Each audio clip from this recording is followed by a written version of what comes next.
শেখ হাসিনা রাজনীতি শুরু করেছিল বাংলাদেশকে ধ্বংস করার জন্য। 1975 সালে তার বাবা শেখ মুজিবুর রহমান সাহেব জাতির সঙ্গে 1970 জাতীয় নির্বাচনে যে ওয়াদা করেছিলেন, সেই ওয়াদা ভঙ্গ করে জনগণের গণতান্ত্রিক অধিকার হরণ করেছিলেন।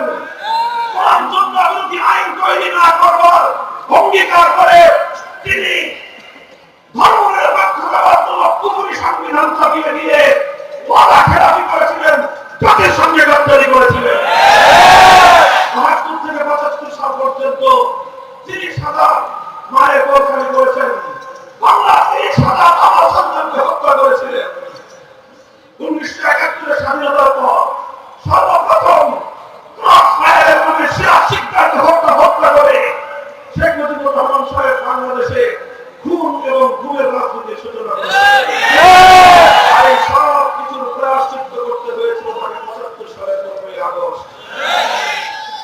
কিন্তু আমরা দেখলাম 19৭৫-এর ১৫ই আগস্টের হত্যাকাণ্ডের পর শেখ হাসিনা ঘোষণা করেছিলেন আন্তর্জাতিক গণমাধ্যমে, যেই জাতি যেই দেশ তার বাবার পরিবারকে হত্যা করেছে, তিনি সেই দেশের কাছ থেকে, সেই জাতির কাছ থেকে প্রতিশোধ গ্রহণ করবেন। সেই শুরু হলো শেখ হাসিনার প্রতিশোধের রাজনীতি।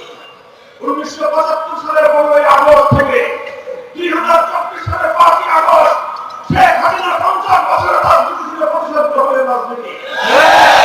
সে প্রতিশোধ দিয়েছে বাংলাদেশের কাছ থেকে, সে প্রতিশোধ দিয়েছে বাংলার জনগণের কাছ থেকে, সে প্রতিশোধ গ্রহণ করেছে বাংলাদেশের মানচিত্রের কাছ থেকে।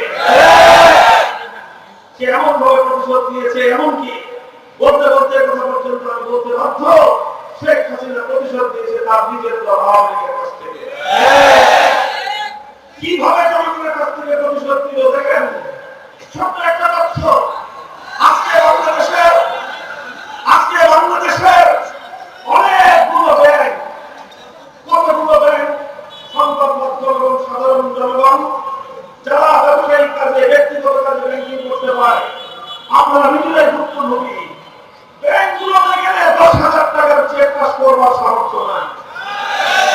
কোটি টাকার ডিপোজিট আপনার ব্যাংকে